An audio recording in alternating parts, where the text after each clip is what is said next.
Hello and welcome to another edition of the CBB Super Show. I'm your host, Walter Waddell, aka Dubdeuce85, and we're brought to you by and powered by the world-famous FTN Network, as always, coming off a beautiful first day of the Elite Eight. Very, very good games. Went down to the wire for that Kansas State-Florida Atlantic game, and then we saw UConn absolutely wipe the floor with the Gonzaga Bulldogs. A solid first half for Gonzaga, but in the second half, they just had no answer.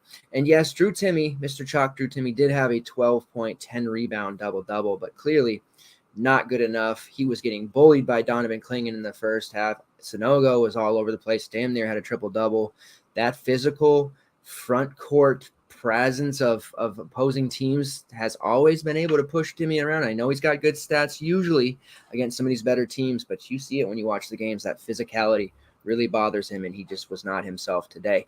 But we certainly had ourselves a good day. The posh play of the day from last night was our guy, the 7-footer, Vladislav Golden.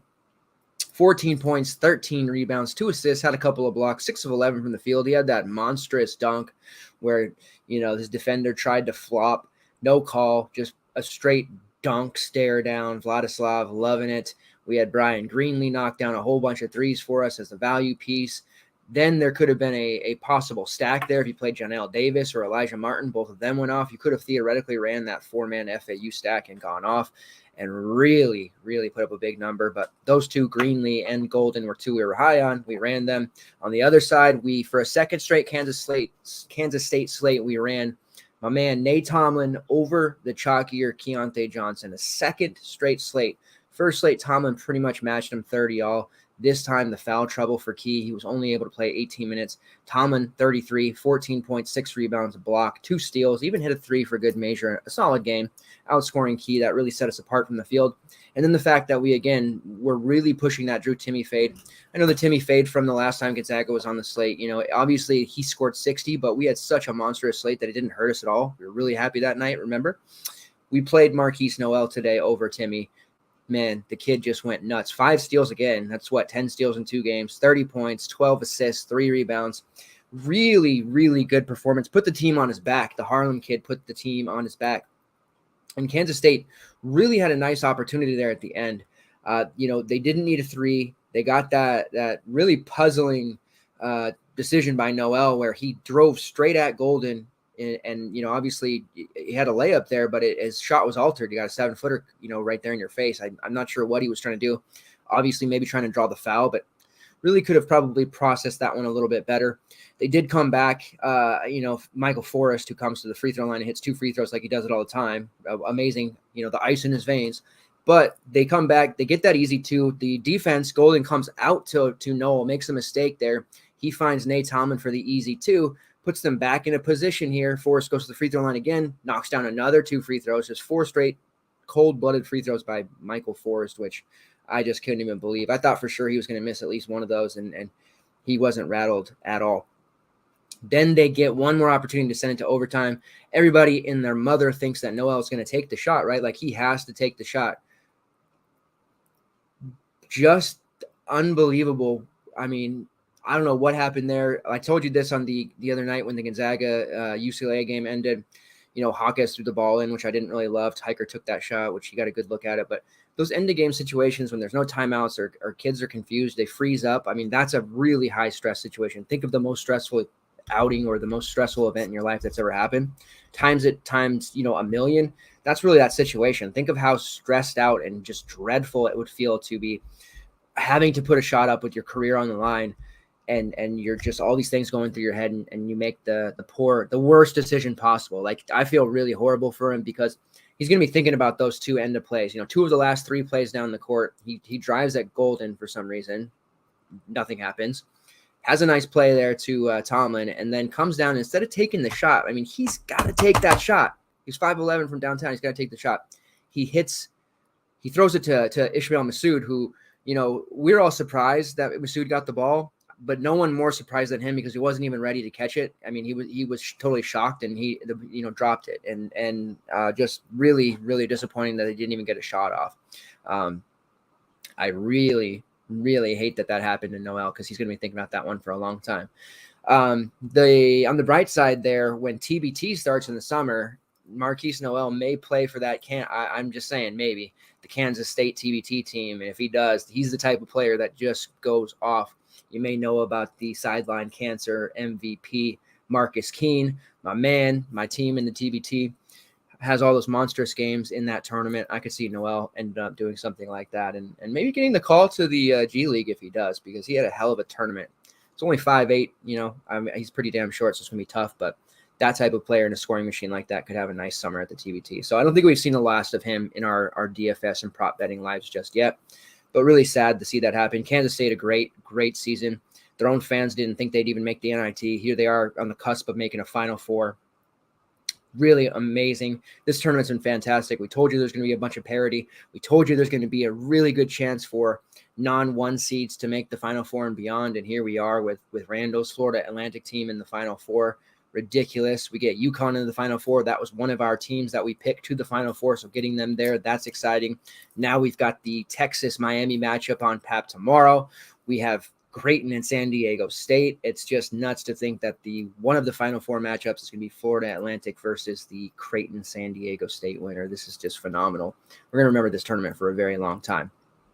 But Posh play hits with Golden. We love it. Our leverage plays, which we've been hitting at a phenomenal rate, even though yesterday didn't work out for us because of the Dessou injury, we still hit on both Ryan Langborg and Norchad Omier as our leverage plays today. Typically, the Posh plays like sub 25%, right? But on 2-game slates, kind of hard to find that sometimes. So Golden was around 35 to 38% in most places, but still, he was the Posh play, so we're going to roll with that. And then the main, Noel over Timmy. So we're going to keep that rolling. Really, really dominant and great performance by the Huskies, and a masterful coaching job by the good Hurley brother, because in the first half, Gonzaga looked like they could keep that around, and if UConn let them hang around, it was going to be a problem, right? Because you're going to have Strother heating up, you're going to have Malachi, you're going to have Bolin, you're going to have these guys who can hit these shots if the Huskies let them hang around. But they bothered them so much in the front court. Timmy really couldn't get anything going. Anton Watson was an absolute no factor. Watson looked like he was going to have a monster game. He put up like 8 fantasy points in 3 minutes and then just really nothing the rest of the way. That UConn defense is the real deal. It's better than Houston's.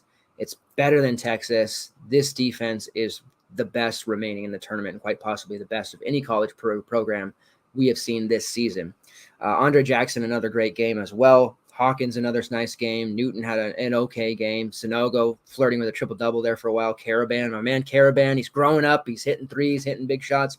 Calcaterra, a very nice first half off the bench for UConn. Naheem Ali, a very nice second half off the bench for UConn, so they're getting this bench production. Donovan Clingan came in there, played some strong minutes against Drew Timme. This team is built to last, and I continue to tell you guys, this is a dynasty in the making. UConn has – I continue to just harp on how good their class is next year, and of course they're going to get guys from the portal as well. Like, this UConn program is going to be in the Final Four a few times here over the next 3 to 4 years. This is going to be a regular appearance for this team. So whatever you need to do at the end of this tournament and early season futures in the ssummer and all that, get some early bets on UConn, because it's not going to stop. Regardless of who they lose this season, regardless of who goes pro, they have an incredible class coming in, and I feel very confident that Hurley's going to keep pulling guys into the portal, and this team's going to have a chance to be even better next year for sure. All right, moving along here, let's check in with the chat. Oh, there's a lot of bit rolling in here. Hey guys, I also got a haircut, by the way. Got the fade going on. My little lady at the hair cutting place was mad at me, so she didn't cut my hair today. But we're working on it. Hey, Alex is here. Raz is here. What's up, Raz? I'm glad to see you, Raz. I'm glad to see you're drinking. I know you were a little bit distraught there in the DMs talking about looking for the nearest cliff. Don't do it, buddy. You were so good yesterday. You'll be so good again tomorrow. Um, you know, injuries be damned. Raz is one of the best. I love giving him a hard time, but make sure you tell Raz how much you like him because we don't want him to jump off the cliff. We need him around, man. We might need him for the Final Four show here. All right, we have a 2-game slate on tap tomorrow, a little bit earlier than we had today. We actually got to sleep in a little bit today, which was nice, but starts at 11:30 or 11:20 PST, 2:20 Eastern there, so make sure you guys don't oversleep that.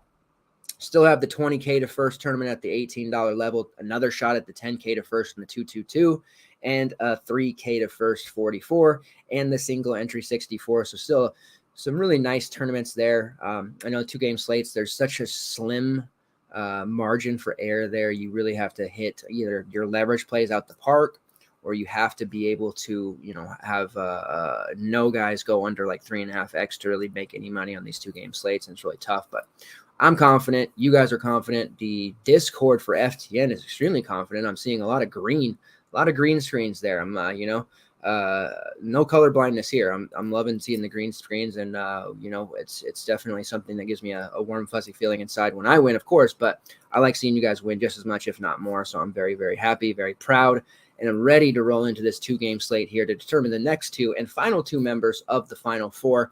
Let's get into it here. We're going to do our normal game by game, just 2 this time. We finished the show in under an hour yesterday with Dane Chenault as our special guest host. Typically, when I have a guest, I feel like I move it along a little bit faster. There's nobody here to keep me in check when I'm rolling solo. I have the solo show tonight. I'm liable to just start talking about the transfer portal for an hour, so I'll try not to do that to you guys. But the watermark, the high bar, set so much of this 55-minute show stuff. I don't know if I can do that again tonight, but I'll certainly give it my best. All right, moving on. We have Creighton versus San Diego State. We're also going to talk some PrizePicks, of course, and give you a solid 3-man core. And we'll see if we can keep this posh play business going, because the posh play has been really, really on fire. We had the Jordan Hawkins mishap a couple rounds ago, but other than that, we've been absolutely smacking. And not to fear, just because tomorrow is the last non-Final Four slate, we do have an NIT 2-gamer coming up on Tuesday. We'll have an NIT championship showdown, I'm fairly certain. We'll have the 2-game Final Four slate and then the championship games showdown. So we still have 4 slates in the mix, still plenty of opportunity to make some money. Let's get after it. Let's get into it. Stylistically, this game here between Creighton and San Diego State is very intriguing, because we know San Diego State at this point, their specialty is on the defensive side and really making life difficult for teams that like to shoot threes or teams that are good at shooting threes. And if you're a team that's not good at shooting threes against them, then your life is going to be even more difficult, which is what we saw from that Alabama squad the other day, because this Alabama team, the program itself is usually under Oates a really good 3-point shooting team. There's guys you can rely on. They really didn't have anyone that could hit a triple consistently this year. Quinterly, Javon Quinterly was like their best. Brandon Miller would hit his threes, but he's very good, driving to the basket. There just wasn't that shooter that they expected to have. Like Mark Sears not able to stay consistent. Jaden Bradley's too green. Noah Gurley's just a role player. Like, they didn't have it. They brought in Dom Welch, who, when healthy with St. Bonaventures, was awesome. Couldn't get him healthy this year. Amari Burnett couldn't get him healthy this year, although he showed flashes. And then they got the Nick Pringle and Rylan Griffin duo. It's going to be pretty damn good next year. I think those guys are going to be very fun. I think Bama has a chance to be really, really good next season without Brandon Miller. I know that sounds crazy, but we're seeing it. Look at the teams that are still around in the tournament. They're not one-star teams. They are balanced brigades with veteran leadership that are able to win at the collegiate level. This is what the future of college basketball is, at least for the next 2 to 3 years, until the COVID year falls off, and then we may see, the one and done stuff happening again. Although with NIL and college kids such as Armando Bacot, or we saw with Drew Timme, that money's not going to be waiting for them in the NBA necessarily, and they're going to make more in the NIL. We may see more and more guys staying for 3, 4, 5 years. That's just going to make the product and the actual game of college basketball that much better. See, I'm sidebarring already. You guys want to hear me talk about Creighton, San Diego State, and there I go talking about NIL. All right, so Creighton versus San Diego State. As I mentioned, San Diego State is going to be looking to really shut down Creighton's ability to shoot any threes. Right now, Ken Palm does have it 68-67, Creighton winning by 1.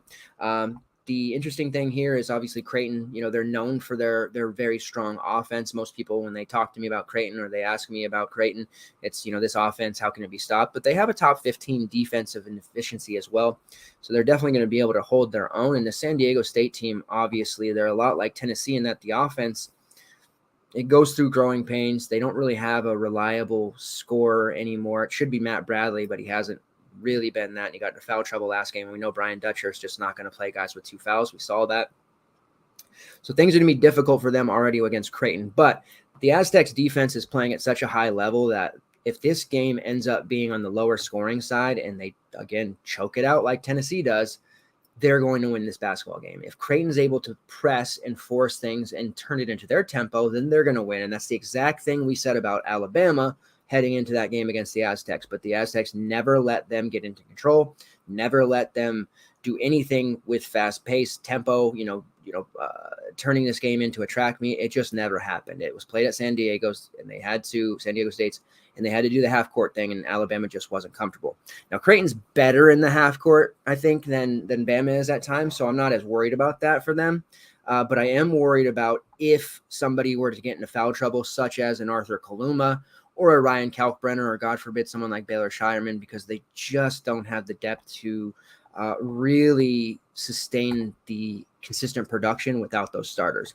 They've become so reliant on their starters that they're now having to play Francisco Farabello, 18 to 20 minutes, and that's really their bench piece. They got Sharif Mitchell back healthy, and he was kind of a bigger piece of the puzzle a couple of years ago, but they're not really using him. He's playing, a couple of minutes just to give water breaks. And Frederick King, who we saw earlier in the season kind of break out, obviously they're just not trusting him to play very many minutes. So you're seeing Shireman play 38 minutes. You're seeing Trey Alexander play 37 minutes. You're seeing Kalkbrenner play 35, Nembhard play 30, Kaluma play 30, if not more. These starters are just going to be running to the ground, and they're going to have their work cut out for them against the Aztecs. So I do definitely worry about this Creighton program against San Diego State, and I think we might see San Diego State pull this one out. Kalkbrenner is going to have his toughness tested, a lot like Drew Timme did tonight.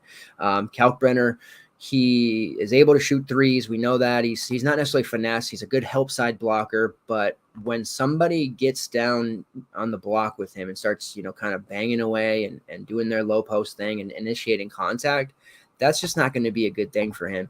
And San Diego State has these front court guys that they can utilize and use their fouls. Jaden Leday, Nathan Mensah, Arope, who's a little more of a wing at times, but he can get down there and use his fouls. Kashad Johnson.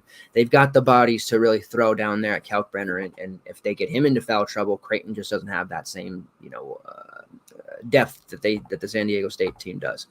And I know I make a lot about depth and maybe more than I should. And a lot of people look at, Kansas's depth minutes were, the least of the Final Four last year, blah, blah, blah. I get it, but you still got to have you got to have one or two guys. You really just have to have one or two bench pieces you can rely on. You look at UConn, Calcaterra came out there. They have, Klingon who can come in and give them minutes. Like, they've got some pieces that can then come out and give them minutes. Florida Atlantic, look at how deep they are. So I know that's the kind of thing in the March, we don't need bench depth. But this year we're seeing the polar opposite, and teams that are deep are able to wear down their opponent, and they're making it far. And San Diego State has a deep team. Creighton does not. With the way I want to line this one up, starting on the Creighton side, I typically, or in the tournament here, I've been rolling with Trey Alexander the most. He's been just really consistent. He can score. He contributes in other categories. He's sitting there at 7-2. Ryan Nembhard at 7-1. For me, Nembhard's a little tougher to justify there when they're priced that close. He's just got a way wider range of outcomes. His floor is less, and he sometimes just completely disappears. And Nembhard has these swings where he looks like the best player on the floor, can shoot from anywhere and play really well. And it's like, damn, why did I fade him? And then he has those polar opposites where it's like, damn, why did I use him? He's got 4 fantasy points, and we only got 7 minutes left in the game. What just happened? I think Nembhard's going to struggle in this one. I really, really do. I could be absolutely dead wrong. I'm not always right. But this is one that seems like a really bad spot for Nembhard. So I prefer the off-ball of Trey Alexander because he is going to, especially when Creighton needs a bucket, they're going to look to him. Now, I was kicking myself yesterday because I didn't use Baylor Shireman in my main lineup, even though I talked him up on the show and talked him up in the article and thought he was the perfect leverage piece off of Kalkbrenner. He had a really solid game. He's 8K here. Ryan Kalkbrenner's 8-1. I do think, if anything, people will go back to using Ryan Kalkbrenner just because of how good he's been overall, and the price is a little bit low for him. People used to him being priced, mid-8, sometimes close to that 9K range, and he's generally putting up 4X plus at this number. So we should draw a fair amount of ownership, and I don't think that people will necessarily, jam in Baylor Shireman, even though he had that 40 last game, because he's listed as a guard compared to Kalkbrenner as a forward. And this is where we can kind of use strategy a little bit, because forward is such a difficult spot to fill, especially when you get down here into these 2-game slates. It's just so hard. So people looking at Kalkbrenner, they're going to think I have a safe option here to put into a very difficult position to fill. Between Kalkbrenner and Shireman, I have 7 to 8 guards I can use. I've got 2 to 4 forwards that I feel good about. If that, I'm going to use Kalkbrenner. So I do think Baylor sees a little bit lower ownership, despite the fact that he looked so good last game against Princeton. Obviously, this isn't the best matchup. The Princeton matchup was perfect for him. Absolutely perfect. This isn't so good. San Diego State's going to be able to try to limit his 3-point shooting. His rebound, upside is a little bit less here against that physical and really almost borderline dominant San Diego State team at times. So I definitely don't think he's some sort of lock, slam dunk type of play, but he's definitely somebody who I would prefer to use over Ryan Kalkbrenner if it comes down to it. If you come to me asking me, which Creighton guy can I use between those two, I'm going to tell you Baylor Shireman each time. That's just the way I feel about it, the way we're playing these leverage. I just the way to make money at this tournament right now and these shorter slates is just to play good, solid leverage spots. And right now we're running well with them. I'm going to continue to keep up with this hot streak, hopefully for a few more slates. But that's a primary one right there, is Baylor Shireman over Kalkbrenner. I still prefer Trey Alexander at 7-2, but I got to tell you, I don't feel good about Creighton here. I'm interested to hear. I got to go back and watch Randall's betting show there and see what he says there about Creighton. I can't quite remember what his chatter was, but I'm curious to see what he thinks, because I'm pretty sure he was talking about being on San Diego State, and it does kind of seem like the world is going to be picking Creighton, and they had all that hype in the preseason, and they kind of didn't live up to it throughout the year, but here they are knocking on the door of a Final Four, and people, really, really excited about this program, as they should be, but they're running into a team that can absolutely beat them, and I think it's a mistake to just sit here and assume that Creighton's going to, roll. Just like the game against Princeton. Princeton obviously didn't cover by 1 point, but that was one where people thought that they were just going to win by 18 to 20 points, and that didn't happen. That didn't happen, and it won't happen here either. Kaluma's interesting at 6'5", but I don't think we can use him right now. I'm looking forward to seeing how Kaluma develops over the summer, comes back next year bulked up and ready to roll. We'll be talking about him as a much more viable March candidate to use. Right now, we just can't use him. Now, Farabello's 3.7. If we think he's going to keep playing, over 20 minutes, he's a low-end value. We have to keep, trying to get these values in where we can. Today, it was Greenlee, who did extremely well for us. Some people played Calcaterra, who worked out in the first half. Some people played Naheem Aline, who at least worked out somewhat in the second half. It's a really, really tough here. Rosado didn't work out so well in FAU as a value.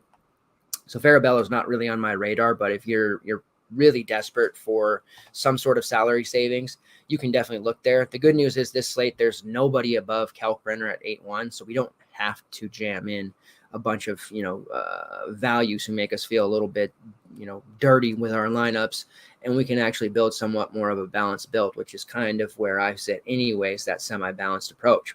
San Diego side's much more viable, much more usable. I think we can look here for several of our plays, honestly. I see Raz in there talking about in the chat about Jadon Lede. That's his guy. And, he's been riding with him for a while. Just wish he played more minutes at 5'4". But looking at it, I suspect the field to go back to Matt Bradley. He got into foul trouble, burned some people. They just don't have the luxury to fade him. There's only 2 games. I do suspect we'll see heavy stacks of the Miami-Texas game. Like, that just seems way too logical, way too popular, and very obvious.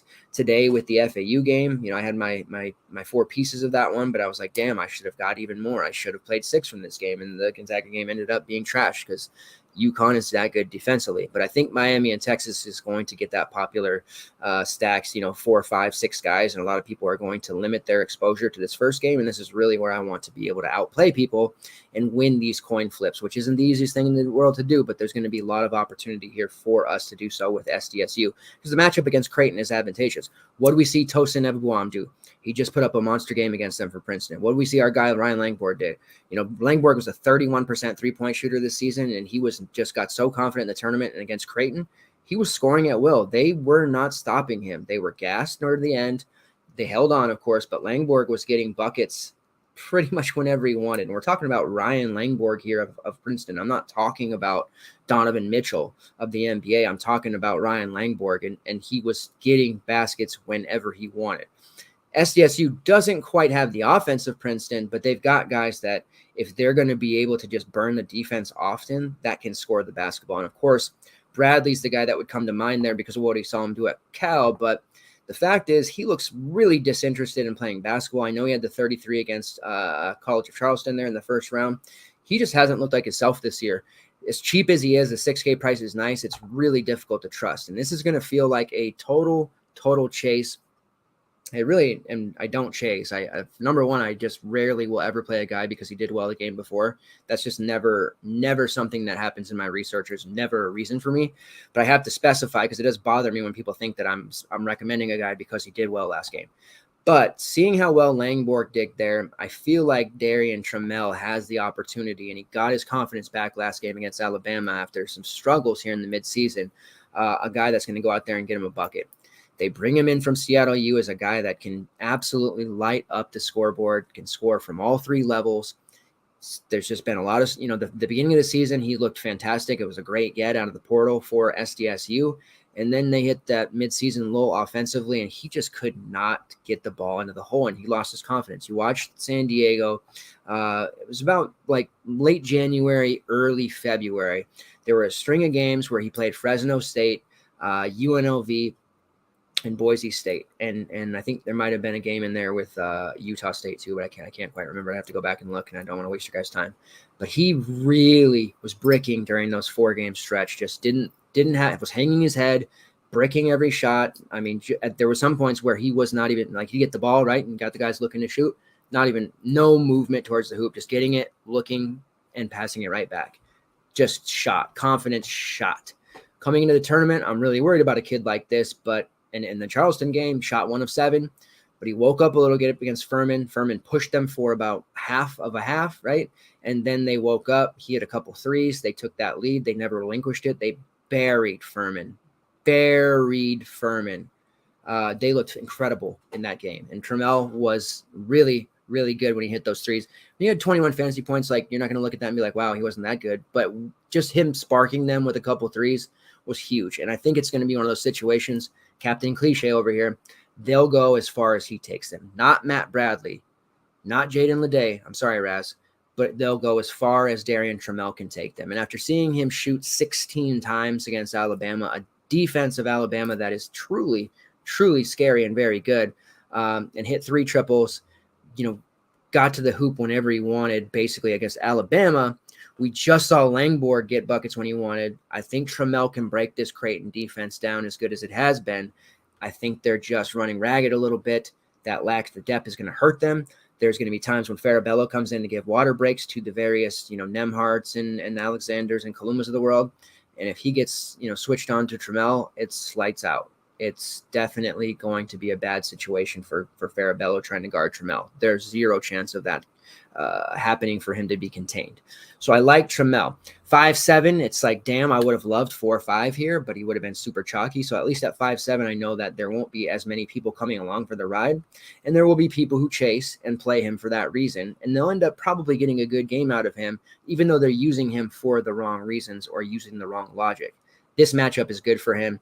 He has really good rates throughout the course of his career. was a walking bucket at Seattle U. They had the article that just came out yesterday. I'm not sure how many of you guys saw it, or it came out this morning, I guess. But, when they made their pitch to Trammell in the transfer portal and said, because he had a couple teams looking at him, of course, scoring guy like that, with Darian Trammell, we're an Elite Eight team, possibly Final Four team. They told him that directly. They sold him right then and there because they believed in him. And here they are because of him in the Elite Eight, knocking on the door of the Final Four. I mean, that story is incredible. He's going to produce at a high level. We may see one of his best games of the season, I think. Will he put up a Marquise Noel type game, swan song, if they lose? Probably not. He's not that player, but he definitely can put up 20-plus real points and possibly carry us to a big night in DFS, because I just don't think his rostership will be there. 30% possibly, but he's not going to be anywhere near like a Drew Timme 60, 70%. We have just enough leverage there. And if he does have a big game, especially early on, it's going to really put people behind us and we'll be able to block them out. That's what happened in today's game. We had, Golden, Tomlin, and we were able to kind of get that nice little lead in front of people and just really worked out because the chalk didn't really do well today with Key Johnson and yesterday with Matt Bradley. So hopefully Matt Bradley, as much as I love him when he was at Cal and I still like the kid, hopefully he ends up chalk again and he just ends up fouling because he just doesn't look that interesting. So I like Trammell, obviously, but want to make it clear it's not a chase. Lamont Butler at 5'8". It's a little tougher to justify him at that price because he disappears so much, but this is a game where he'll pick up the slack again if Bradley's out on the bench with fouls. He's taken 17 shots in the past 2 games. That is for Butler. He had 12, 6, and 6 there against Furman. Really good. And then a 4, 4, and 4 with 3 steal performance. Just one of those guys. He's like an Andre Jackson light, a super light, right? He's not in the same stratosphere as Andre Jackson. Let's not get it twisted. But the type of stat lines he puts up are very similar in that he'll score 5 to 7 real points. He'll put up 4 to 5 rebounds. He'll get 3 to 4 assists, some steals, maybe a block for good measure. It used to be great playing him at 4'7" because he would do that kind of stat line. But at 5'8", it's a little bit tougher. He's not the priority over Trammell, but he's absolutely in play. I like Nathan Mensah. If he continues to stay out of foul trouble like he has in this tournament, he is a really strong candidate to be a main team play. I gave him 2 Krugers there, I think, in the Discord yesterday. He ended up having 27 fantasy points against Alabama with 4 real points because he blocked 5 shots and pulled down 8 rebounds. So hard-nosed kid like that. We know Ryan Kalkbrenner can get pushed off the block a little bit, even as a 7-footer. Rebounds aren't necessarily like his rebounding rate's way less than it should be. We talked about this last Creighton slate. Mensah can definitely have a good game there. Leday can have a very good game there if he could just get some additional minutes and push back that 20-minute mark in. Now he had 21 in 18 minutes against Alabama in that last game, which was great. Leday has, like I said, really solid rates, 24% usage, 22% shot. His defensive rebounding rate is 21.1%, offensive rebounding rate 13.5%. Block rate of almost 3%, and he's drawing about 6 fouls per 40. Does have a 4.2 fouls per 40 rate, though, so he has that little bit of trouble there. But it's just that same thing with San Diego State, similar to FAU. You're going to see Mensah play. Typically, I mean, he was really good against Bama, but still capped at 22 to 23 minutes. Jaden Leday capped at 18 to 20 minutes, regardless of how well he plays. They're going to get Kashad Johnson in there for usually 17 to 20 minutes. Now he played 26 against Bama because he looked really good on his defensive matchup, and they had to keep him out there because Bradley was, obviously sitting on the bench with fouls, and Johnson looked really good defensively, and he wasn't a liability when he was on the floor. So we got a little bit of extra minutes last time, but they were emptier minutes than Leday and Mensah. And then you have Aguilar played 14 minutes, fouled out. Arope had played really good in a handful of games prior to the Bama game. He didn't, as much as he was the one talked up, it seemed like the values looking around the industry, Arope was the guy that people kind of liked there, and I didn't mind him either. But I didn't get there, thankfully, and he was really overmatched by that Bama front court. There were the announcers did him dirty, by the way. He went to take a shot, and the announcer said the following: Arope with a brick. And that was really dirty to do to a rope like that. A rope with a brick. I'm going to be remembering that all day tomorrow when they play now and probably saying that. But he's okay at 4-4. There is upside there. We saw him put up 25 against Utah State in the conference finals, and he's been generally putting up around a 14 to 16 fantasy point score. So he is there. People will be down on him after last game, but he could bounce back here against Creighton. Absolutely. We have Adam Seiko at 3-5. He played 21 minutes. His minutes are down, but he's still technically their third best shooter / scorer. He did shoot 3 of 4 in that game, 1 for 2 from downtown, had 7 real points, 9.5 fantasy points. He's got a lot of empty minutes too. He doesn't have the shot volume that you'd like to see in what he has shown in the past. And we've even seen him in some games where it looked like he was super confident, had the green light, and would definitely chuck. But he just doesn't have that in him in this tournament, it doesn't seem. It's funny enough, though, he had the number 2 offensive rating in the Mountain West, and he had the second highest three-point make rate at 53% in the Mountain West. Overall this season, 44%. We just want to see some volume from you, man. If he could take like 5 to 6 threes in this matchup, he would absolutely shatter his price point, but we're just not getting that shot volume from him. I mean, he had a game against Utah State there. He played 19 minutes. His usage rate was 20%, had 7 points on 1 of 4 3-point shooting, got to the foul line there, which was nice. Then he had a game against San Jose State in 20 minutes. He took 3 shots. He had a game against that Charleston game. He took 1 shot. Furman, he took 3 shots, and then he had 4 shots against Bama, which was his most of the tournament thus far. But then you see a game like UNLV back on February 11th, 6 of 10 from downtown. He just got hot early and just never stopped, had 18 real points. Game against Wyoming, he actually got a spot start in that one, 14 points on 4 of 5 shooting from long range. So he's capable. He's definitely a guy I like. Now, we don't have to use him. Our backs aren't against the wall because there aren't any pay-ups beyond 8-1 that we have to feel obligated to play. Now, if you're looking to go with the Kalkbrenner, Shireman, Omir trio for whatever reason, or, maybe you want to play Omir, Disu if he's cleared, and Kalkbrenner because you don't want to mess around with the forwards, you just want 3 pay-up forwards, then you may have to go down there and play a guy like Seiko just to give yourself enough room to make it happen. But you're not obligated to do it. Yesterday, I felt obligated to do it to fit the lineup I wanted. And then it come to find out I needed Baylor over Sasser. And, of course, Dasu's injury, knocked us out of the cash anyway. So we don't have to feel obligated to do that. There are plenty of options here. And then I didn't even mention Micah Parrish, who played a bunch of minutes yesterday, 28. He's been playing over 21 minutes in each of the last 5 games. He's actually looking pretty solid. The problem here is they've pumped him up a little bit to 5K.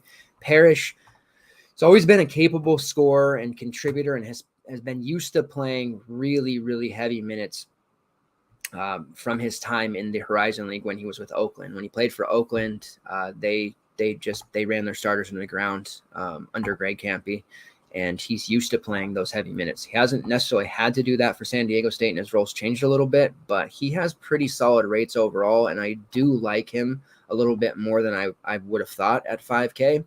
But looking at it, 21% shot rate. He's shooting about 37% from long range. That's on volume at 117 3-pointers. Has a steals rate over 2%, a block rate over 2%. He's got some things that we can work with here. It's just a little bit high for my taste. But again, with the balanced build, the 5K range is more so the value than the low 4K range. And we can consider him like that. And I think floor-wise, he's probably going to give us somewhere between 19 to 22 at this 5K price point. And people may overlook that a little bit. You look at his shot attempts in the last 5, 12, 9, 5, 11, and 8. He's out there to shoot. Basically, with Seiko, he's going to get less volume, but higher percentage. Parrish is going to get more volume, but less percentage, lower percentage, right? So just a decision you have to make there. Obviously, one's 1,500 more, but I do feel pretty decent about using Micah Parrish here at 5K against this Creighton team. But Trammell's the guy. I mean, Trammell, he's going to have a big game here. And if he doesn't, then the Aztecs are going home. That's the bottom line. That's how it's going to be. There's Johnny making an appearance here. Let's check in with the chat before we move on. Trevin, what's up, Trevin? How you doing, buddy? Says Kalkbrenner played all 40 in last year's game. Yeah, I mean, Creighton's gonna. I mean, they're playing all their guys, man. They just don't have a bench. It would have been ratty. Like the reason Creighton Twitter got on me is because I said, yeah, they're a Final Four team, okay, but what is this bench? They're gonna play ratty, like 28 to 30 minutes off the bench, and everybody was like, they're not gonna play him. They got Farabello. Like, Okay, so you're using Farabello as the oh, this is the reason you're going to the Final Four, and now they might. And Ratty ended up leaving and going to the Iceland League anyway. But yeah, they got no bench. Razzle says, "How dare you?" That's about the Lede comment, I'm sure. Johnny's on this legacy game, quick kick. Everybody's having a legacy game. I don't know that Jordan Hawkins has a legacy game for UConn, right? Legacy games usually for somebody like, what'd you say, Julian Strother the other day, somebody who's been with the program for quite a while. Hawkins, has only been there for a season and a half, 2 seasons. So there's not really a legacy there. If he comes back next season, then we can talk because they're going to be a dynasty. I can buy a Sanogo legacy game, but this is Andre Jackson's team, bro. Like, let's call it what it is. Mike Kutry was on Jackson early. Good on him. Jackson's the dude. He's the one that got interviewed after the game. He's the one the announcers are talking about during the game, the one that the coaching staff is talking about in their pressers. This is the Andre Jackson show. Sanogo is good. He's playing well. Hawkins has found a shot again. Newton is adequate, but Andre Jackson is the straw that stirs the drink. To keep my Captain Cliche persona going here, the straw that stirs the drink here is Andre Jackson, and there's no debating that. Does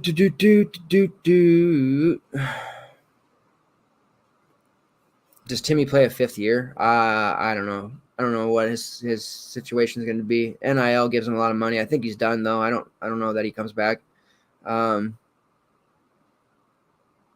Matt Bradley goes ham, and I love Nembhard. So we're on the opposite ends there, buddy, because I don't love Nembhard in that matchup. I think he struggles, and Matt Bradley's just really hard to peg. All right, moving on here. We got that Miami versus Texas game. This is the one. This is the game here, and the lot is going to be contingent upon the Dylan Dessou news here, right? This pre-game foot injury that Clow and a few others said that, it came out after lock that he hurt himself in practice. I don't know.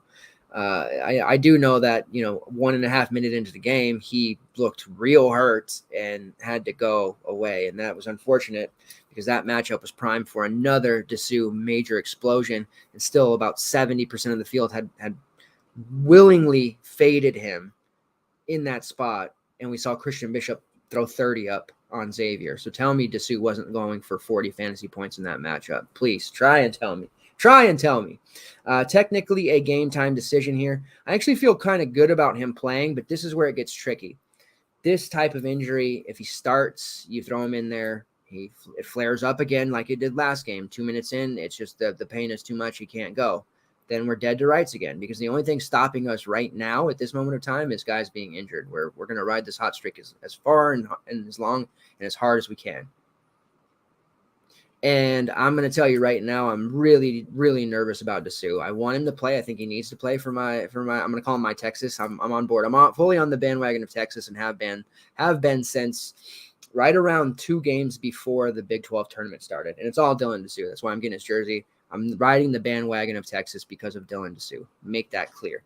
But I just worry that if he does start and has a flare up, that he won't get his full minutes. And if he does play, might he just be limited or be the dreaded decoy, as some of them will say, out there to draw that defensive attention, but not really featured, not getting the ball a lot, just out there to keep the defense honest. And that would be a worst case scenario because we're talking about an almost 8K price from honestly one of the best post players in the collegiate game right now with that push shot of his at full strength. Dylan Dessou is so unstoppable. And you might say, well, he played Colgate and Penn State, and a lot of people pick Penn State to win. So I don't want to hear that Penn State was an easy opponent. He just detonated. But we're gonna have to really pay attention to this news. And I think it dictates the entire slate. We're gonna have to build with that swap in place so that we can go to him if he plays or go away from him if he doesn't. But like I said, even if he starts, there is at least a chance, maybe not 50-50 chance because that'd be real bad, but at least like a 25 to 30% chance, right, that he just plays for 1 minute and just can't handle the pain and sits out. I would love it if the Miami NIL program, they found the secret medicine to get Norchad Omier right as rain. if they could, throw a little bit of that to Dessou there, that would be nice. Obviously, they won't because they're playing each other, but Dessou needs the Miami Doctors right now. I need the Miami Doctors now more than ever for my man Dylan Dessou. So we'll wait on that news and see what is said there. It's very frustrating. If he doesn't go, then Christian Bishop at 4-5 would likely get the start and would likely be super, super chalky. You've got a sub 5K option looking at a potential 30 minutes here without Dessou. That's just one of those things where we're going to have to be ready based off that news.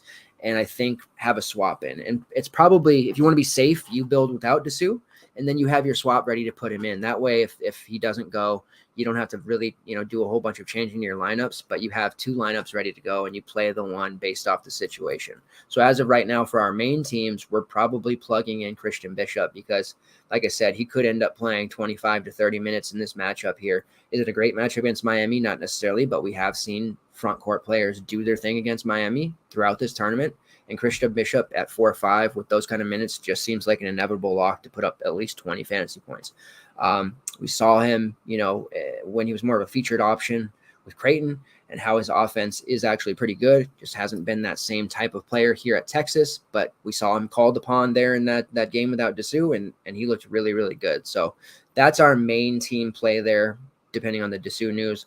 I don't mind the idea of going back to Timmy Allen at 6'9". He was didn't detonate your lineup to the toilet or anything, but he also didn't take you to the cash line. He had 27 fantasy points at 6'4", which we'll take all day long. I am not being ungrateful for that, but we were kind of hoping for a little bit more, and especially without Dessou, you would have expected more than a stat line of 11 and 6. But he did play 37 minutes against Xavier, so at 6'9", going up against Miami, there is that interesting matchup that is on the table between him and Jordan Miller. That's going to be a really fun one. There's just some really interesting individual matchups here that I'm really looking forward to seeing in this game. So I like Timmy Allen at the 6'7". I always love Jabari Rice. He is such a just microwave scorer. We saw it against Colgate, ridiculous first half, and then we saw it against Xavier once Dessou went down and they needed a bucket. He wasn't just shooting threes like we had done against Colgate. He was hitting jumpers, mid-range jumpers, getting to the basket, drawing fouls, getting to the foul line. He looked really, really good. Sitting there at a little bit of a higher price, which is probably going to push some people away at 6'7", but that offers you the best bit of leverage you can find there, where I think Baylor over Calc is a good bit of leverage. Then you go down here and look at, okay, Timmy Allen, Marcus Carr, Tyrese Hunter. Those are going to be the guys, Christian Bishop, that people really are rostering, and not rostering Jabari Rice, who's sitting there at 6'7". Using him over Marcus Carr gives you a real nice discount. They could match or he could exceed him. Using him over Timmy Allen would take a good bit of testicular fortitude, but that could absolutely work. They're close in price, so it's not as good of a pivot there for me, but it definitely makes sense. And then, of course, Tyrese Hunter, who to me at 5'9", it's getting harder to play him. Hunter looked so good last game because Dessou wasn't there hogging up all the shots. He took 11 shots, hit all of his threes, grabbed a couple boards, contributed some blocks, just one of the best games of Tyrese Hunter of the season, looking like his Iowa State version the last couple of weeks, but that game in particular was scary. And if he's playing at that level for Texas, I really question anyone being able to beat them. But this news is contingent for him too, because with Dessou playing, even though they're different positions, there will be less shot volume, rebounding opportunities will be down, and he's just, to me, not as good of a play. That play worked out so well against Xavier because of what happened with Dessou's injury, and the chalky Hunter absolutely detonated, of course. But at 6K, he can do a lot of damage to your lineup, so I do caution you with just mindlessly plugging him in, especially on the slate where we don't have anyone at 9, 10K that we've got to play, so we can be a little bit more picky when it comes to our actual lineups. Bishop, yes. Timmy Allen, yes. And then that decision between Rice, Carr, that's going to loom large. And getting it right is going to be really what determines if you cash or not, and processing the Dylan Dessou news properly. That's the big news of the slate that we're going to have to really, really not get wrong. If you swing and a miss on that news, you're done. If you process it correctly and you get the right piece in there, whether that's playing him or not, then you win. I also would be interested, I guess, in Brock Cunningham. He's under 4K, played 22 minutes in that game against Xavier. Without Dessou, we could expect him to play probably 15 to 18 minutes as a floor. Dylan Mitchell starts but doesn't play. Arterio Morris, one of the other youngsters, played 12 minutes last game. He's there at 3-3 if you're making a bunch of lineups and just trying to get, way too cute. Mitchell, as I said, starting but playing 10 to 12 minutes, just really raw. We'll see what happens with him next year, but that they're giving him the token start there, but he's not playing deep into games. He's getting yanked really early, and it's just to me, it's a please don't transfer move, because they could easily just go with, one of these other guys on the bench or start, Cunningham or something, but they don't want the transfer portal to ravage this group. So you got to keep Dylan Mitchell a little bit happy at least and say, well, we started you, right? So that's my opinion on that. On the Miami side, it's all about Norchad Omier. He is just phenomenal. This tournament has been so big for Norchad. He's on the national stage. A lot of people, unless they watched, low major to mid-major basketball, which I know a lot of you that follow me do, but generally the public doesn't. So they wouldn't know before the season just how good Norchad Omier was with Arkansas State. How elite of a rebounder and a shot blocker and an on-ball defender, a weak side blocker, just everything was so good for this kid at Arkansas State. Comes to Miami where, it's a little hit or miss sometimes for guys who are transferring up, but his numbers have been just so good. You look at it across the board. His shot rate's down, yes, because he's playing on a team with 3 guards who just, take a ton of shots themselves. But still over 20% on his shot rate, over 23% on his usage rate. His offensive rebounding rate is right in line with his career, which is about 16%. His defensive rebounding rate is a little down at 26%, and it was 32% last year, but still 26% is phenomenal. That's a combined rate well over 40%. Block rate of 4.5%, that's down slightly, but it's still top 10 in the ACC. And he's drawing about 4.5 fouls per 40. He's getting called for about 4.5 fouls per 40 as well. So that'd be the main thing to worry about with him typically, but he's had matchups against Drake with their front court who, actually did pretty well against them, but still put up 32 against Drake, going up against the Race Thompson and Trace Jackson Davis front court. In 26 minutes, he puts up 33. And then going up against Houston, we thought on that show, we talked about Norchad going up against this Houston defense. Yeah, everyone's going to say the Houston defense is great. Can't stop, can't score on them. But they had sprung a leak. They were fantasy friendly in their last, month and a half where you could find a guy or two against them. They weren't completely shutting down. And it's not as if the team playing Houston is going to score 0 points. There's going to be scoring. And I just love Norchad in that individual matchup against Juwan Roberts, and he absolutely dominated that individual matchup. He didn't even block any shots, and he put up 36 fantasy points in 32 minutes. Norchad was fucking awesome in that game against Texas. It was great to see. So it's another tough matchup for him, but you can use Norchad, and it doesn't matter what anyone says. Just the way he's playing right now, he can be used. He's very clearly, for my money, the best Miami play from a DFS perspective. I know a lot of people are going to argue and say Nigel Pack is better because he's priced cheaper and he had such a big game, but Norchad is clearly the best Miami play for DFS purposes. Reason being, high rebound rate, high block rate, doesn't have to score at the rate that Nigel Pack does to make value, exceed value, become an optimal play. Norchad can score 10 real points and still put up a near 40 fantasy point game. Nigel Pack can't score just 8 to 10 points and put up a near 40. He has to score a lot to get to that number. His price is, and I like Nigel Pack in this spot, don't get me wrong, but he scored 29. He had 26 real points in that game against Houston, 4 rebounds, 2 assists, a steal, but he had 7 of 10 from downtown. Houston could not contain him on the 3-point line, and he made them pay. Now we're looking at an almost 1K price bump. I'm glad DK made this tight to really make you have to make that decision.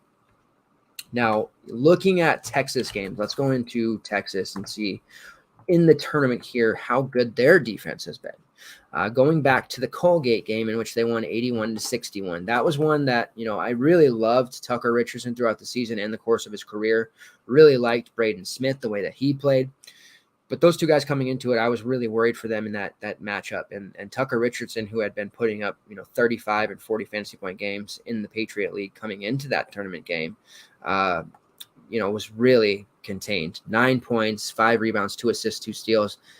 The title game in the Patriot League, he put up 14, 12, and 11. He had a triple-double in his Patriot League championship finale. The game before that against Army, 11, 6, and 12. The game before that, 11, 8, and 11. So this dude flirted with triple-doubles or had one in each of the 3 games in the Patriot League. And throughout this season, he's been doing huge numbers like that, 19, 4, and 8, 19, 12, and 1, and then 15, 11, and 6. 22, 11, and 7, like just ridiculous numbers. But Texas got on him and he did nothing. Braden Smith, same kind of thing, putting up adequate numbers, 11, 6, and 6, 19, 6, and 3. Let's see, one of his other blinds here that was recent, 24 and 6. What did he do against Texas? 6, 4, and 1, completely contained. Penn State, Jalen Pickett, really crushing throughout this entire season. Such a great fantasy asset. One of the main reasons that Penn State, got as far as they did, got Micah Shrewsbury technically a promotion. I thought he should have stayed at Penn State for another year and hit the transfer portal and then gotten a better job. But alas, he took the Notre Dame job and didn't want to gamble. That's fine. Anyways, Jalen Pickett, 11 points, 10 rebounds. He actually had a double-double.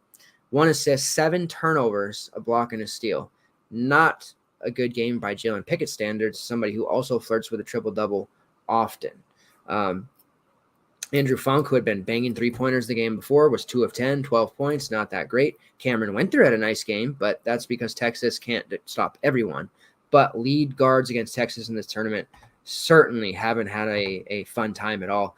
Looking at Xavier, Soli Boom putting up 40 bangers before his injury and even, throughout the course of their Big East run at the end of last month of the season. Going in a Texas game, 12 points, 1 rebound, only 2 assists, 2 turnovers on 4 of 11 shooting, 2 blocks like that, but not a good game for Soli Boom standards. Before that against Pittsburgh, 14, 7, and 5. Against Kennesaw State, 17, 5, and 2. The Marquette game was an abomination for them. You can throw that one out. But against Creighton, 23, 5, and 6. Against Providence, 33, 7, and 4. The list goes on how productive he was that last month of the season. What did Texas do?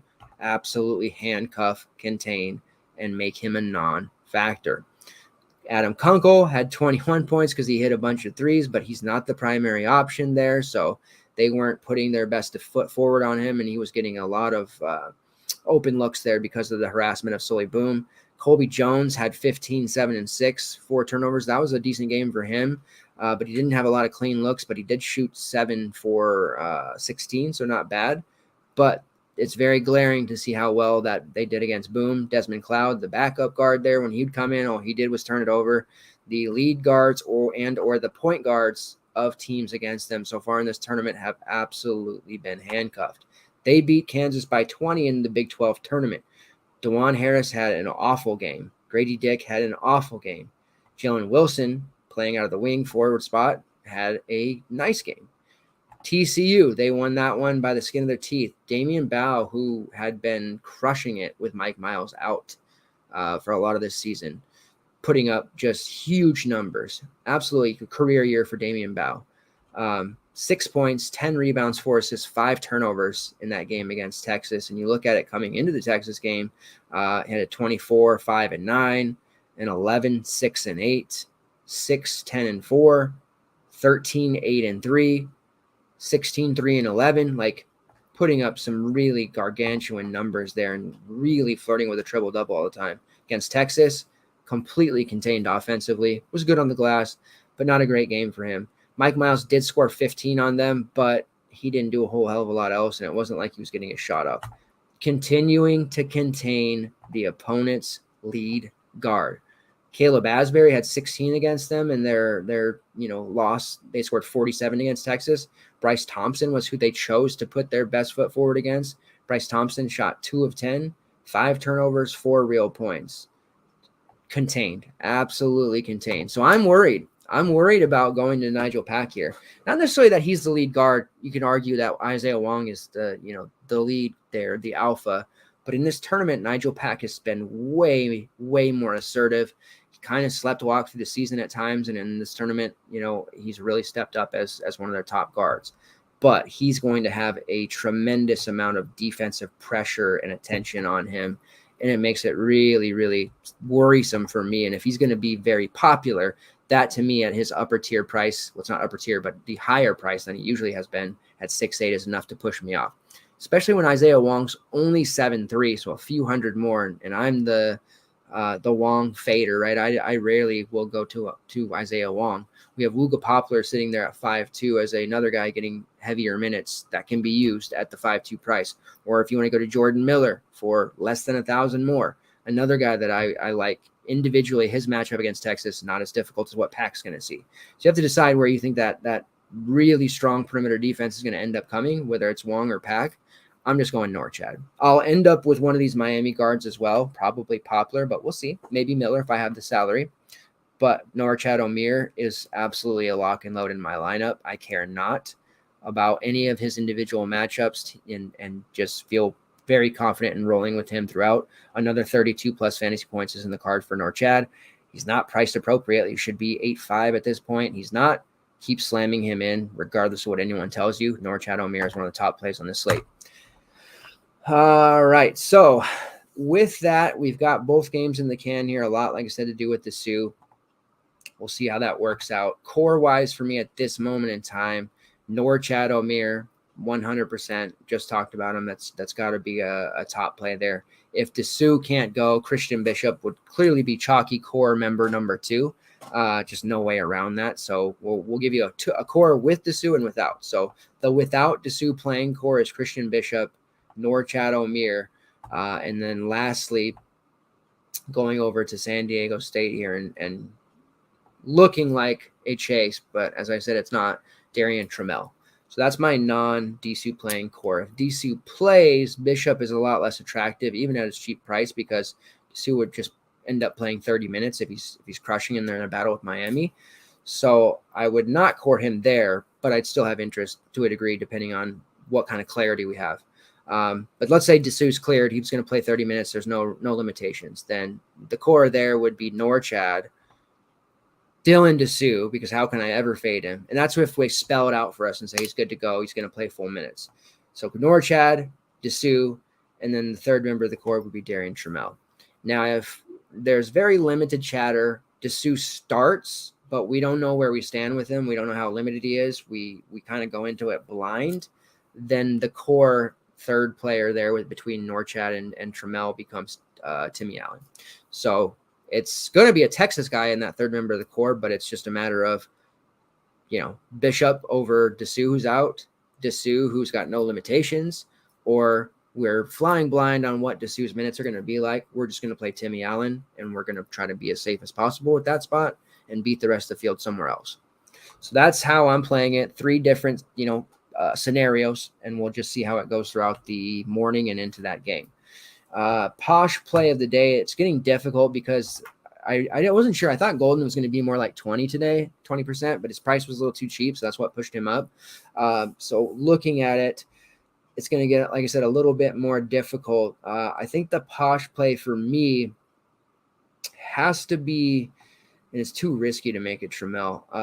I think it's got to be Jabari Rice. Like all this Texas talk, all these other options that we like, even Marcus Carr is going to get ownership. People are going to ignore Jabari Rice, and I think he's going to be such an important part of what Texas does here against Miami because the guards can score. And I know how great I just ran down like 8 different games for you of how Texas really contained the lead guard. But Miami's too good of an offense, too good of a team. They're going to score from somewhere. Somebody's going to score regardless. Miller, Norchad, maybe it's Poplar, maybe they've got Beverly off the bench finally hitting some shots. They're going to score. And there's going to be a time with the game of runs like college basketball is that Texas goes into a drought. And if DeSue's not there cooking with this push shot, the 2 that I consider, absolute bucket getters can create for themselves and everyone else on the team would be Marcus Carr and Jabari Rice. But I really love the way I see Jabari Rice hunting shots in these moments. not backing down, and he's been really, really good at making those shots and creating for himself. So like him better than even Marcus Carr, and you get a little bit of a discount there. So I will tag Rice with the posh play, but it comes with a caveat that he may not make my main lineup, even though he is the posh play. And that's very unusual for me to tag a posh play and not use him. I will do everything in my power to do so, but a lot of it, like I said, has to do with this Dessou news. So I can't quite give you the full meal deal there, but he is the looking like the posh play candidate. Darian Trammell is the 1B option on the posh play, by the way. All right, let's look at PrizePicks. Then we'll chat with the YouTube chat here, and then we'll be finishing up. It's another quick one, guys. It's only 2 games, so what more can I talk about? We hit our Andre Jackson PRA prop and Nate Tomlin PRA prop again today. We hit our golden PRA prop, so it was another solid day for us here at FTN on the betting side of things. So love to see that. All right, looking at the PrizePicks, the board is rather lean, to be expected, right? There's 2 games. Got to really, in the PRA hunter, I have really, really targeted PRAs throughout this season. It's been the most profitable individual prop for me. I really, really like the PRA and what it offers. We avoid turnovers there, yes. If it's somebody who gets a lot of blocks and steals, it's generally a little bit better to go to their fantasy points. But this 15.5 PRA for Darian Trammell feels really, really comfy for me. I know he's missed that one before, but it feels pretty solid. And his real points is 9.5. Those two go hand in hand. Over 9.5 real points for Trammell. Absolutely. I think you could score 18 to 20 real. So I'm hitting that PRA over 15.5 as well. Those are the 2 for me on Trammell that feel very, very safe and have the most upside overall as well. The rebounding prop for Norchad has been really good. They have it up to 10.5 now. I loved it at 8.5 and 9.5. 10.5 is a little bit high. They're going against Texas front court, but he does still look pretty solid of an option for, let's see, PRA. It's 23.5. I think it's in play. We'll see what DK is offering on that, because I want to get a piece of Norchad. They're not even offering yet. I bet they will in the morning. Fantasy point number for him. We'll see if they push that at like 29.5. I like that. So to be continued on the fantasy point total there for Norchad Omier. And points for Timmy Allen at 10.5. I like the over 10.5 on Timmy Allen. Give me that as well. All right. That concludes the slate. We have Creighton -2 tomorrow, Texas -4, total of 149.5 for that game, 135 for the SDSU game. We can expect a lot of rostership on that Texas game because of the total alone.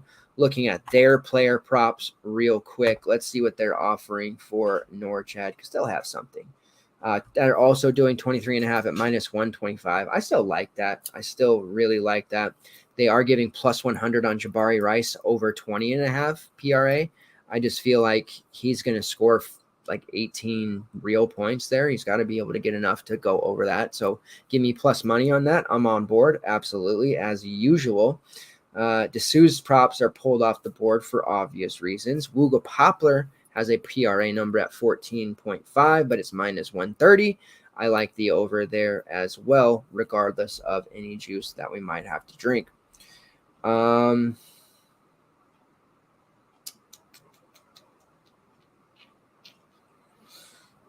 is -110 over 15.5 there. I like this one. Baylor Shireman over 22.5 PRA.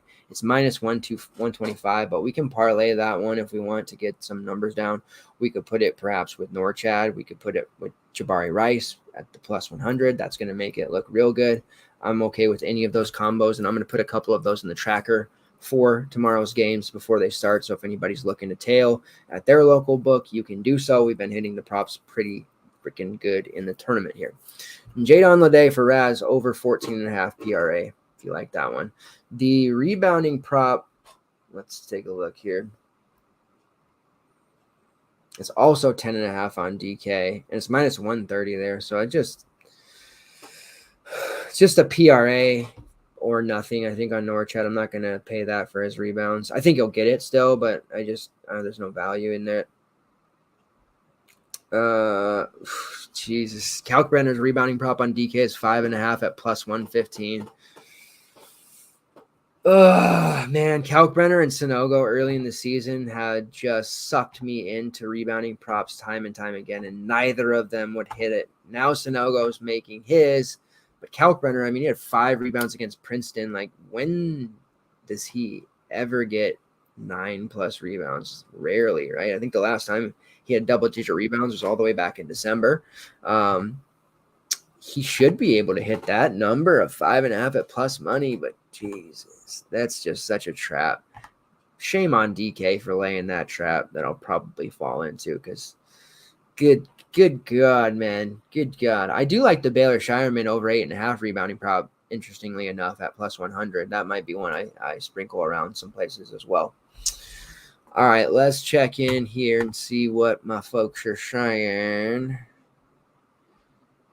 Tony says, hit the like button. He's been making us money. Yes, please. I don't want to be the guy begging for likes. I never want to be the guy begging for likes.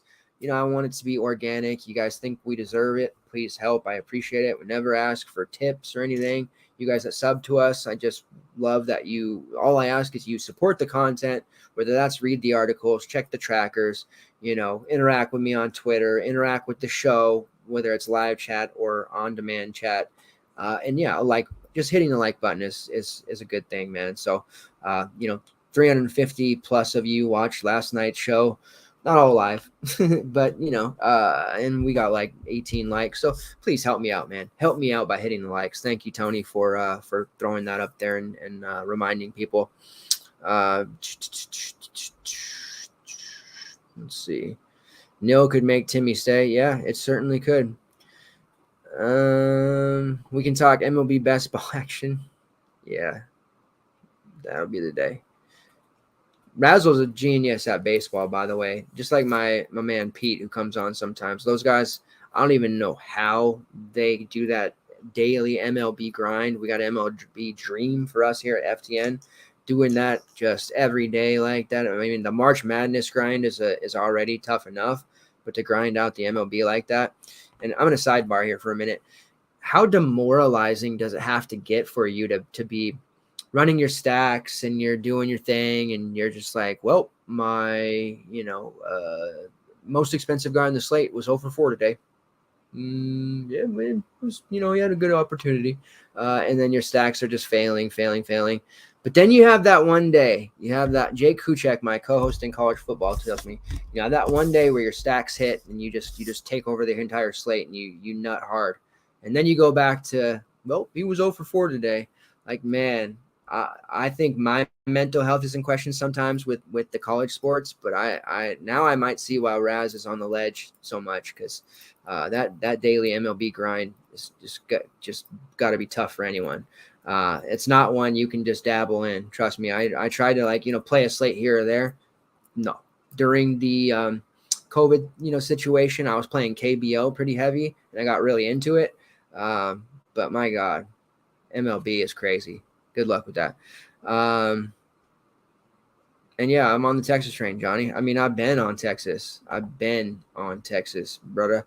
I still don't think Terry's getting the job. There's a lot of conversations on Twitter about Jerome Tang getting the job. We'll see, what happens now. It'd be great for him to stay with Kansas State, but my God, if Texas and other programs don't bring the Brinks truck back to his house, as I mentioned last night, I'd be shocked. Terry, we'll see, man. If Terry delivers a championship to Texas, then it would be really, really difficult for them to shaft Rodney Terry and not offer him the job. Like, as it is right now, they should probably give him the job, but I don't know. I'm hearing that they want Tang, and we all want Tang, right? Especially Razzle over there when he swipes right. But I don't know. We'll see. This is a huge game. The fate of the universe is on this Miami Texas game, and I think Rodney Terry is going to be coaching for his life. So they need to sue in this one. It's going to be fun. I will not be missing a single minute of this game. It's honestly, to me, feels like it could be the game of the year. honestly think it's going to be insane. Can't wait. All right, so that wraps up the slate. I appreciate it. You are sick, Raz. You are absolutely sick. Sick in the head and sick in every facet of life. And sick when you hit those massive MLB GBPs, and then, you're basically cool. You're cool to go over 4 for a few weeks and because you got your nut. And that's what I'm saying, Johnny. If they cut the nets down, like, it's going to be really hard. I think they still could. Like, they want, I don't know. It's all rumors. Who knows? But I don't know that Terry's got the job right now. That could change, though, if they beat Miami and make it to the Final Four. All right, so schedule. We're going to take a few days off here. We'll catch our breath after tomorrow's festivities, which I think are going to be fantastic. We do have the NIT stuff going on, which I do suspect DraftKings to have a 2-game slate up for that. They generally do, so we can expect that on Tuesday. And I think it'll happen like this. We'll get the 2-game slate on Tuesday. Then we'll have a showdown slate for the championship game, which is going to happen on Thursday. Then we'll have our Final Four 2-game slate, right after that on, Saturday the 1st. And then we'll have our championship game slate on Monday the 3rd. So we're going to be looking, like I said, 4 more slates here. We got to take advantage while we can. And while Raz and those guys are doing MLB, I'll be talking about USFL, CFL, and, of course, WNBA. I'll tell you right now, WNBA DFS sweat is fun as hell, and it's actually really profitable. And there's a reason I see a ton of CBB guys, MMEers, MMEing WNBA, because it is a profitable sport. Just know that when I tell you it's got a lot of edge. If you guys want to start dipping your toe in the water of WNBA DFS, I know you'll be a profitable player too. Just don't bring too many over, because then that takes the profit away from me. No, I'm just kidding. I want as many people to play it and support women's sports as possible, because WNBA actually is a pretty fun league to pay attention to, and always makes it more interesting when you're betting on the action, right? All right. Appreciate it, guys. We did good. We're over an hour tonight, an hour and 15 minutes. That's, the second best time ever. Thank you to everybody who watched live. I will be back on Monday night talking some NIT action. And then we'll also talk at length throughout this week about the Final Four, that matchup, and any potential prop bets, future bets, all that stuff that we can possibly talk about. MLP, futures, all kinds of stuff happening. I am super, super psyched. We crushed it tonight. Thanks a lot, everybody, for the continued support. See you guys later. Get lots of rest, and I'll be back in the morning on Twitter, ready to tilt as usual to win some more money for you and myself. See you guys later.